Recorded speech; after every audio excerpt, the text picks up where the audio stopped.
Bonjour et bienvenue sur notre chaîne. Vous êtes-vous déjà senti minuscule, invisible au sein d'une famille où vos sacrifices semblent n'être qu'une évidence? Aujourd'hui, je veux vous raconter une histoire, celle de Marie. C'est l'histoire d'une femme méprisée, oubliée dans sa propre maison, mais qui a retrouvé sa véritable valeur.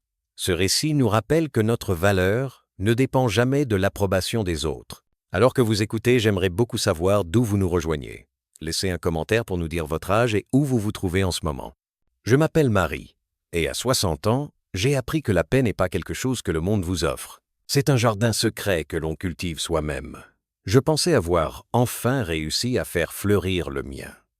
Mes journées étaient simples, calmes, et d'une certaine manière, épanouissantes. Chaque matin, je me levais avec le soleil. Je préparais un café dans la même tasse en porcelaine que je garde depuis des décennies. Puis, je sortais sur mon balcon pour m'occuper des géraniums qui ornaient ma fenêtre parisienne. On dit que les fleurs sont capricieuses, mais pour moi, elles sont comme les gens. Donnez-leur de la patience, un peu d'attention, et elles vous récompenseront par leur beauté. Je n'aspirais plus à l'effervescence de la vie. Quand mon mari, Pierre, est parti il y a des années, j'ai appris la valeur des routines. Les routines vous maintiennent debout quand le chagrin menace de vous faire tomber. J'ai donc bâti ma vie autour d'elle. Le mardi, je me rendais à pied à la boulangerie pour m'offrir une baguette encore chaude. Le jeudi, je rejoignais un petit club de lecture à la librairie du quartier.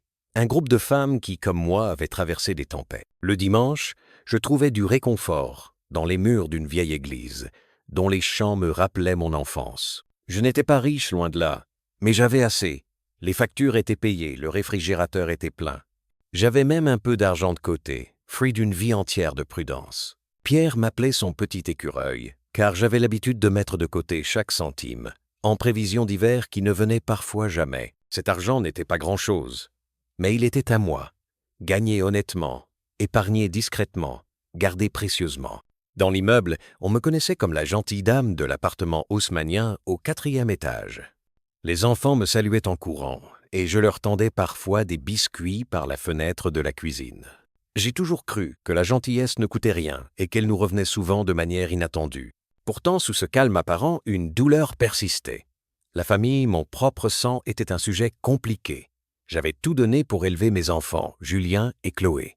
J'avais sacrifié mon sommeil et étiré chaque franc pour qu'il ne manque de rien. Et pourtant, à mesure que je vieillissais, les appels se faisaient plus rares, les visites plus courtes, la chaleur plus mince.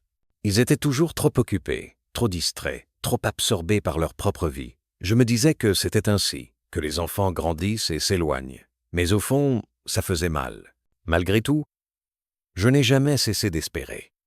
À chaque sonnerie du téléphone, je priais pour que ce soit eux. À chaque fois qu'on frappait à la porte, je pensais à une visite surprise. C'est ce que font les mères. Nous espérons, même quand la raison nous dit de ne pas le faire. Mais la vie m'avait appris à trouver de la joie dans ce qui m'appartenait encore. Mes fleurs, mes livres, mon petit cercle d'amis. C'étaient mes trésors, et ils m'empêchaient de sentir tout le poids de la solitude. Avec le recul, je vois à quel point cette paix était fragile. Je pensais avoir créé une vie que personne ne pouvait perturber.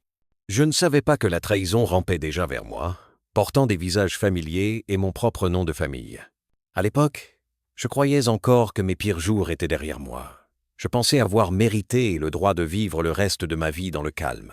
Mais la vie, comme souvent, avait d'autres plans. Car juste au moment où je pensais que mon histoire touchait à sa fin, j'ai découvert quelque chose qui a fait s'effondrer le sol sous mes pieds. Quelque chose de si cruel, de si délibéré, que cela m'a fait douter non seulement de l'amour de ma propre famille, mais aussi de ma sécurité dans ma propre maison.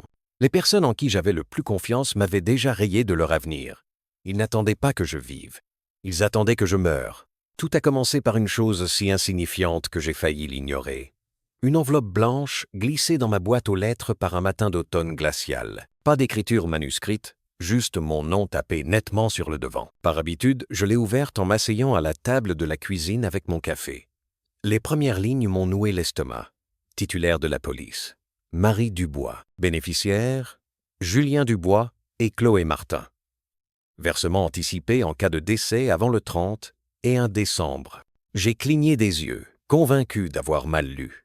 Mes mains tremblaient légèrement en parcourant les pages. C'était une police d'assurance vie, une très grosse. Et d'après la signature nette et fluide au bas du document, je l'avais signé. Sauf que ce n'était pas le cas. Le sang a reflué de mon visage alors que je fixais cette signature. C'était la mienne, ou du moins elle y ressemblait. Les boucles, l'inclinaison, l'élan à la fin de mon nom de famille. La personne qui avait fait cela me connaissait assez bien pour m'imiter presque parfaitement. Presque, car je connaissais ma propre main mieux que quiconque. Il y avait un petit détail qui clochait. J'ai toujours eu l'habitude de faire un minuscule crochet vers le haut à la fin du E de mon prénom. Cette contrefaçon l'avait manqué. Plus je regardais, plus je me sentais mal. Quelqu'un en qui j'avais confiance avait pris le temps de s'entraîner, de copier, de falsifier ma signature sur une police d'une valeur que je n'aurais jamais pu imaginer. Puis j'ai vu le détail qui a fait battre mon cœur si fort que ça en devenait douloureux. Versement anticipé. Si la titulaire ne survit pas à l'hiver, ces mots me brûlaient. Ce n'était pas seulement de l'argent. C'était un pari contre ma vie. Un jeu de hasard écrit sur du papier blanc immaculé, prédisant que je serais morte en quelques mois. Ma première pensée a été de nier, de me dire que c'était une terrible erreur, une erreur administrative. Mais les noms sur le document ont effacé tout espoir. Mon fils Julien, ma fille Chloé, mes propres enfants listés comme bénéficiaires, attendant ma mort comme des charognards tournant autour d'un animal blessé. Ma poitrine s'est serrée tandis que les souvenirs affluaient. Les nuits où je veillais Julien pendant ses fièvres. Les matins où je préparais le déjeuner de Chloé avec des petits mots pour la faire sourire. Tous ces sacrifices, tout cet amour, avaient été jetés pour un tas d'argent qu'il pensait récupérer une fois que je serais parti. Le pire, c'était la peur qui s'est installée dans mes os. S'ils étaient allés aussi loin, de quoi d'autre étaient-ils capables? Attendraient-ils simplement que l'âge et la maladie m'emportent, ou donneraient-ils un coup de pouce au destin? Pour la première fois de ma vie, je ne me sentais plus en sécurité dans ma propre maison. Cette nuit-là, le sommeil n'est jamais venu. Dans l'obscurité, une pensée est devenue de plus en plus forte dans mon esprit. Si mes propres enfants pouvaient falsifier ma signature et parier sur ma mort, alors je n'avais d'autre choix que de me battre. Car, si je n'agissais pas vite, l'hiver pourrait venir, et je pourrais ne pas y survivre. Quand on découvre que les personnes que l'on aime le plus ont planifié votre absence, le choc n'est pas immédiat. Il s'infiltre lentement, comme de l'eau glacée dans les veines, vous engourdissant jusqu'à ce que vous puissiez à peine respirer. J'ai passé les jours suivants dans un brouillard. L'enveloppe n'a jamais quitté le tiroir de ma table de chevet. Pourtant, elle me hantait partout où j'allais. Je passais devant mes géraniums, en me demandant si je les verrais fleurir au printemps prochain. La trahison était lourde comme une pierre dans ma poitrine. Je pensais à Julien, à la façon dont il grimpait sur mes genoux avec ses petites voitures. Je pensais à Chloé, à son premier cours de danse, à la façon dont j'avais économisé pendant des mois pour lui acheter ses chaussons roses. Je leur avais tout donné. Et maintenant, ils m'avaient réduite à une ligne dans un registre, un paiement en attente d'être encaissé. Au début, je ne pouvais en parler à personne. Qui me croirait? Une veuve d'une 60aine d'années affirmant que ses propres enfants avaient falsifié sa signature sur une police d'assurance. Les gens penseraient que j'étais paranoïaque, sénile. Même moi, j'ai commencé à douter. J'ai sorti de vieilles lettres que j'avais écrites. J'ai comparé les signatures, cherchant encore et encore la preuve que je n'imaginais rien, et, à chaque fois, la vérité me regardait en face. Ce n'était pas ma main, même si la ressemblance était frappante. La peur a le don de vous faire douter de tout. J'ai cessé de répondre au téléphone, craignant que ce soit eux, appelant pour vérifier si je respirais encore. Je tirais les rideaux plus tôt le soir, verrouillant les portes, et les vérifiant 2, parfois 3 fois. La solitude est devenue plus aiguë. Je voulais tellement me confier à quelqu'un, mais à qui? Mes amis du club de lecture? Elles me regarderaient avec pitié. Mes voisins? Des gens gentils, oui, mais ce n'était pas la famille. Cette trahison était trop personnelle, trop crue. Les nuits étaient les plus difficiles. Allongés dans le noir, je les imaginais Julien et Chloé, discutant des délais, des dépenses, de la part que chacun recevrait. Ont-ils porté un toast à mon absence? Et pourtant, sous toute cette peur et ce chagrin, autre chose a commencé à prendre forme. Une colère sourde et silencieuse. J'avais passé ma vie à ravaler mes déceptions, à excuser leur négligence. Mais ceci n'était pas un malentendu. Ce n'était pas un oubli d'anniversaire ou un dîner de fête manqué. C'était une trahison de la plus vile espèce. C'était calculé, délibéré, froid.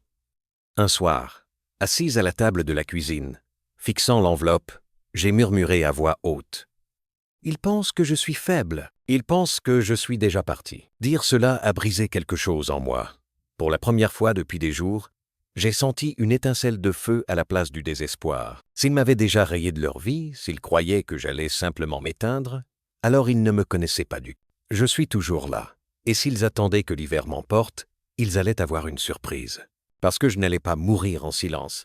Et je n'allais pas leur donner la satisfaction d'encaisser l'argent de ma vie. Ils avaient choisi la trahison. Mais j'avais encore un choix.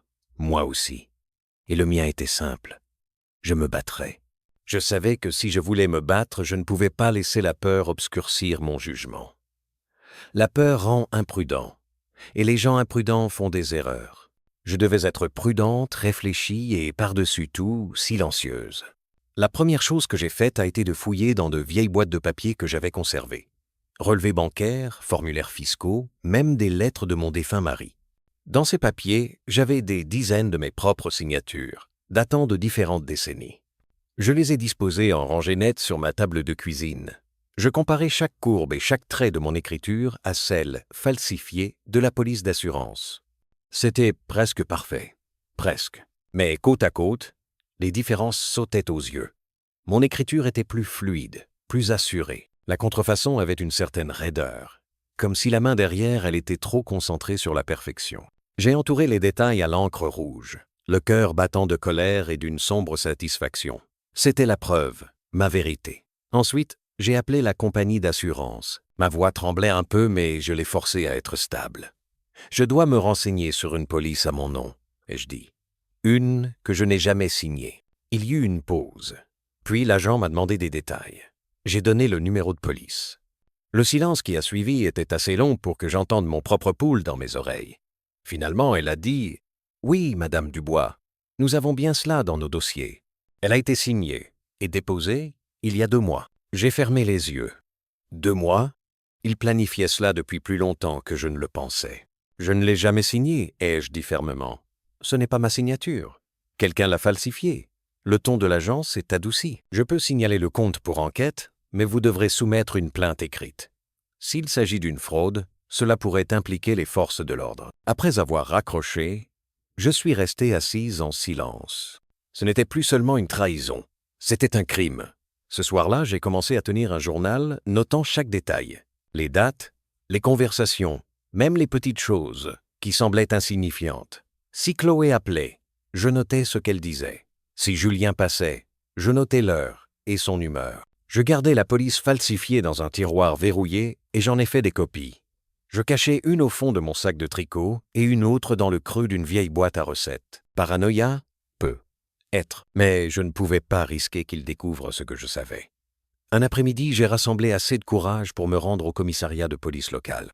Je n'ai pas encore déposé de plainte complète, mais j'ai posé des questions générales sur la falsification, la fraude. L'officier, un jeune homme aux yeux bienveillants, m'a dit clairement « Gardez vos dossiers. Rassemblez autant de preuves que possible. Les affaires de fraude peuvent être compliquées, mais si vous avez des preuves, la loi est de votre côté. » La preuve. Ce mot est devenu mon encre. Chaque document que je copiais, chaque note que j'écrivais, chaque petite différence que j'entourais, tout cela construisait un mur de vérité qu'il ne pourrait pas abattre. À la fin de cette semaine, la peur qui m'avait paralysé a commencé à se transformer en autre chose, la détermination. Ils avaient compté sur le fait que j'étais vieille, fragile et trop timide pour les questionner. Mais ils avaient oublié que l'âge n'efface pas la sagesse. J'avais peu être 60 ans, mais il me restait encore de la combativité. Et pour la première fois depuis longtemps, je ne me contentais pas de survivre. Je me préparais. Car si Julien et Chloé pensaient que l'hiver serait ma fin, ils allaient découvrir que ce n'était que le début. Pendant des jours, j'ai vécu dans un état de préparation silencieuse. Mais la préparation ne signifie rien si l'on n'agit pas. Alors, un matin, j'ai mis mon plus beau manteau, le bleu marine que Pierre disait me donner l'air digne. Et je suis entré au commissariat. Je n'étais pas là en tant que vieille femme effrayée. J'étais là en tant que victime exigeant justice. Le jeune officier au bureau a levé les yeux, surpris de me voir. J'ai posé l'enveloppe sur le comptoir. Ma voix n'a pas tremblé cette fois. Je dois signaler une fraude, une falsification, et les personnes qui l'ont fait sont mes propres enfants. Son expression a changé instantanément. Il m'a conduite dans un petit bureau où une détective nous a bientôt rejoints. Une femme d'une quarantaine d'années, le regard vif, le comportement calme. Elle s'est présentée comme étant la détective Martin. « Racontez-moi tout », a-t-elle dit, et je l'ai fait. Je lui ai parlé de l'enveloppe, de la signature falsifiée, de la police qui pariait contre ma vie. Je lui ai montré les comparaisons que j'avais faites. Je lui ai fait glisser les notes de mon journal. Ma voix s'est renforcée à chaque preuve que je présentais. Quand j'ai eu fini, la détective Martin s'est penchée en arrière sur sa chaise, m'étudiant. Puis elle a dit « Vous avez fait plus de recherches que la plupart des gens ne le font jamais. Ce n'est pas de la paranoïa, Madame Dubois. C'est une affaire. Et vous avez eu raison de venir ici. » Un soulagement m'a envahi si soudainement que j'ai failli pleurer. Pour la première fois depuis que j'avais ouvert cette maudite enveloppe, j'avais l'impression que quelqu'un me croyait. Quelqu'un me voyait non pas comme une vieille femme divaguant sur ses enfants, mais comme une personne dont la confiance avait été violée de la manière la plus cruelle. La détective a expliqué que la fraude à l'assurance de cette ampleur était un crime grave. Si mes enfants avaient effectivement falsifié ma signature, ils risquaient des années de prison. Elle m'a prévenu que ce ne serait pas rapide. Mais elle m'a promis ceci. Vous ne serez pas seul dans cette épreuve et nous veillerons à votre sécurité. Cette nuit-là, pour la première fois depuis des semaines, j'ai dormi. Savoir que la loi était de mon côté me donnait une paix que je n'avais pas ressentie depuis la trahison. Mais la sécurité n'effaçait pas la douleur. Le lendemain matin, quand Chloé a appelé, sa voix dégoulinant d'une inquiétude désinvolte, mon estomac s'est noué. « Je prends juste de tes nouvelles, maman. » Savait-elle ? J'ai gardé mes réponses courtes, polies, mais distantes. Je ne lui ai rien donné. Après l'appel, j'ai noté l'heure, ses mots, son ton. C'était devenu une habitude. La documentation était devenue mon arme. Des semaines ont passé tandis que l'enquête avançait discrètement.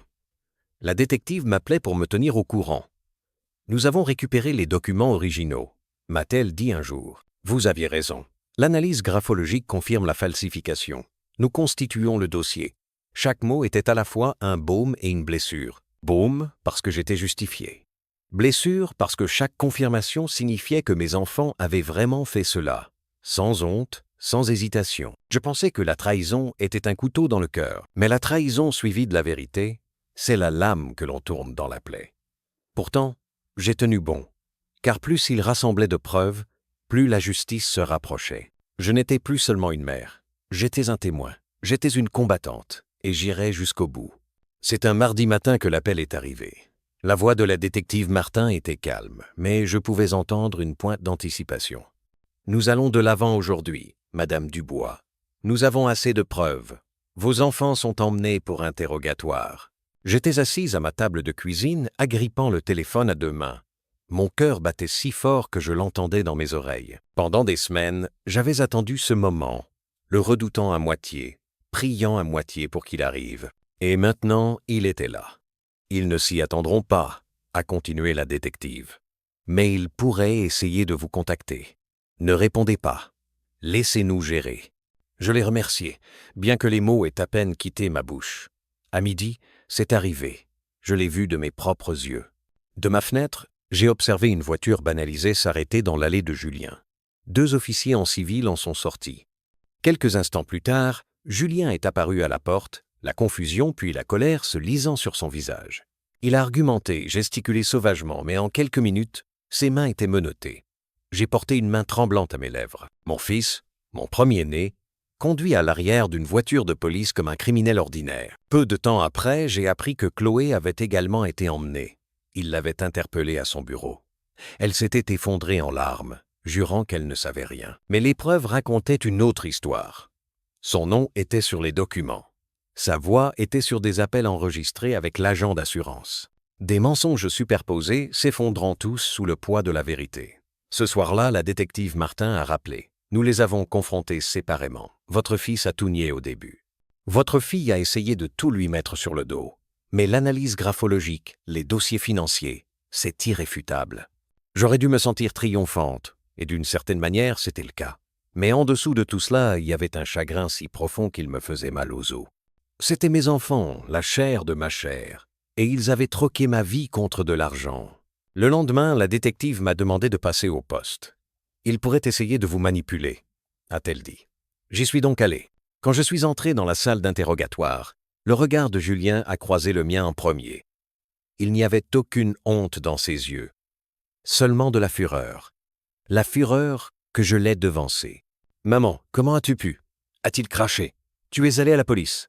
Tu es en train de tout gâcher. » Je l'ai fixé un long moment avant de répondre. « Non, Julien, c'est toi qui as tout gâché, le jour où tu as signé mon nom et souhaité ma mort. » Sa mâchoire s'est crispée, mais il n'a rien dit. Chloé, assise de l'autre côté de la table, était un spectacle différent. Ses yeux étaient rouges de larmes. « Maman, s'il te plaît. » Hâtée, elle murmurait. « Je ne voulais pas que ça aille si loin. » Julien a dit que c'était juste de la paperasse. Je pensais que tu ne le découvrirais jamais. Ces larmes auraient pu m'émouvoir autrefois, mais plus maintenant. Tu pensais que je ne le découvrirais pas parce que tu me crois vieille, faible, facile à duper. Ma voix ne s'est pas élevée, mais elle était stable, plus forte que je ne me sentais à l'intérieur. Mais je ne suis pas votre victime. Plus maintenant. La pièce était lourde de silence après cela. La détective Martin m'a fait un petit signe de tête qui disait tout sans mots. Vous l'avez fait. En sortant de ce poste, j'ai senti le poids de décennies se soulever de mes épaules. Non pas parce que la justice était complète, mais parce que j'avais dit la vérité au visage qui avait essayé de m'enterrer. Pour la première fois depuis très longtemps, ils avaient été forcés d'écouter. Le palais de justice sentait le vieux bois et le marbre froid. Je n'y étais jamais entré auparavant, ni comme témoin, ni comme victime.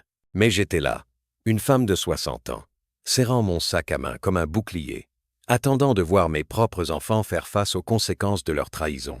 Le procès lui-même ne fut pas long. Les preuves étaient accablantes. Ma signature falsifiée, analysée par des experts. Les dossiers financiers montrant que Julien et Chloé s'étaient renseignés sur le paiement de la police avant même que l'encre ne soit sèche. Pièce par pièce, le procureur a tout exposé. Mes enfants avaient parié sur ma mort. Je suis restée assise, les mains croisées sur mes genoux, regardant droit devant moi. Je n'ai pas pleuré, je n'ai pas détourné le regard. Julien était assis, rigide, à côté de son avocat, ses yeux me brûlant chaque fois que le procureur prononçait mon nom. Chloé, quant à elle, semblait rapetisser chaque jour un peu plus. Elle pleurait souvent, mais ses larmes ne m'atteignaient plus. Quand ce fut mon tour de témoigner, mes jambes tremblaient en me dirigeant vers la barre des témoins. J'ai juré de dire la vérité. Et je l'ai fait. Je leur ai raconté le matin où j'ai ouvert cette enveloppe, la façon dont mon cœur s'est arrêté. J'ai décrit les nuits blanches, la peur, la douleur de savoir que mes enfants me souhaitaient morte. Ma voix tremblait au début, puis elle est devenue plus stable, plus forte, car il ne s'agissait plus seulement de moi. Il s'agissait de la vérité, de chaque personne âgée qui a un jour été rejetée, sous-estimée. Quand j'ai eu fini, la salle était silencieuse. Le verdict est tombé rapidement. Coupable, fraude à l'assurance, falsification, tentative de vol. Julien a été condamné à 10 ans de prison. Chloé, dont le rôle était moindre, à 5 ans. J'ai entendu les mots résonner en moi comme un tonnerre lointain. Mes enfants allaient en prison. Et pourtant, je ne ressentais aucun triomphe. Ce que je ressentais était quelque chose de plus froid, de plus lourd. La justice, oui, mais aussi le deuil. Le deuil que la famille que j'avais passé ma vie à construire avait pourri de l'intérieur. Après l'ajournement, j'ai regardé une dernière fois Julien et Chloé alors que les officiers les emmenaient. Julien gardait les yeux au sol, refusant de croiser mon regard. Chloé s'est retournée une fois, ses yeux humides, comme si elle voulait dire quelque chose, mais les mots ne sont jamais venus. La porte s'est refermée derrière eux, et c'est ainsi qu'ils ont disparu. Je suis sorti de ce palais de justice dans la lumière vive de l'après-midi. L'air sentait la pluie, vif et pur, comme si le monde lui-même avait été lavé. La justice avait été rendue. Elle n'a pas réparé mon cœur, elle n'a pas effacé la trahison, mais elle m'a donné quelque chose de bien plus important que le pardon ne le pourrait jamais. Elle m'a donné la liberté. Quand les portes du palais de justice se sont refermées derrière moi ce jour-là, j'ai su qu'un chapitre de ma vie s'était terminé. Julien et Chloé n'étaient plus seulement mes enfants dans mon cœur. Ils étaient des criminels condamnés aux yeux de la loi. Cette vérité était lourde, oui, mais elle était aussi libératrice. Dans les semaines qui ont suivi, j'ai appris quelque chose sur le silence. Le silence après la justice, c'est la paix. Mon téléphone ne sonnait plus avec des appels sans conviction. Le calme qui me rongeait autrefois est devenu un cadeau. J'ai commencé à reconstruire, petit à petit. J'ai remplacé les lourds rideaux que j'avais tirés pendant ces nuits de peur par des voilages légers qui laissaient entrer le soleil. Ma maison, autrefois un lieu d'angoisse, a recommencé à être un refuge. Le jardin de mon balcon, lui aussi, a fleuri plus brillamment ce printemps-là, comme s'il savait que j'avais survécu à quelque chose de terrible. Pour la première fois depuis des années, j'ai réalisé que je n'étais pas aussi seul que je l'avais cru. La famille ne partage pas toujours votre sang. Parfois, la famille, c'est la main qui vous apporte une tarte, le voisin qui vous salue chaque matin, l'ami qui s'assoit à côté de vous en silence, sans avoir besoin d'explications. J'ai aussi pris des décisions pour mon avenir. J'ai réécrit mon testament, m'assurant que pas un centime de mes économies durement gagnées n'irait à ceux qui ont comploté contre moi. À la place, je l'ai destiné à des bourses pour des enfants de famille en difficulté. Mon héritage ne serait pas de l'argent remis aux ingrats, ce serait une opportunité offerte aux méritants. Est-ce que j'ai encore mal? Oui. Le cœur d'une mère ne s'endurcit pas complètement, peu importe la profondeur des blessures. Il y a des nuits où je me souviens du rire de Julien quand il était petit, ou de la petite main de Chloé dans la mienne, et le chagrin pèse lourdement sur ma poitrine. Mais ensuite, je me souviens de la signature falsifiée, de la police qui promettait ma mort avant l'hiver. Je me rappelle que je n'ai pas choisi cette fin. Ce sont eux qui l'ont choisie. Et moi, j'ai choisi la survie. Aujourd'hui, je vis chaque jour sans attendre que quelqu'un d'autre définisse ma valeur. Je me lève avec le soleil.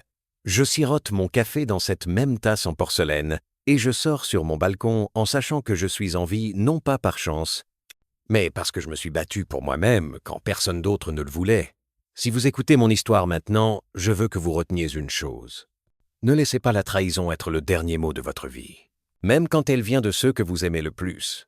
Même quand elle vous blesse si profondément que vous pensez ne pas pouvoir vous relever. Vous avez le droit de vous battre. Vous avez le droit de protéger votre paix, votre dignité et votre avenir. J'ai cru un jour que mon histoire se terminerait dans le silence. Oubliée, négligée, effacée par les personnes mêmes à qui j'avais tout donné. Mais je suis ici pour vous dire à la place que mon histoire s'est terminée dans la liberté. Ils ont écopé de peine de prison. J'ai récupéré ma vie. Et pour moi, c'est la plus grande des victoires.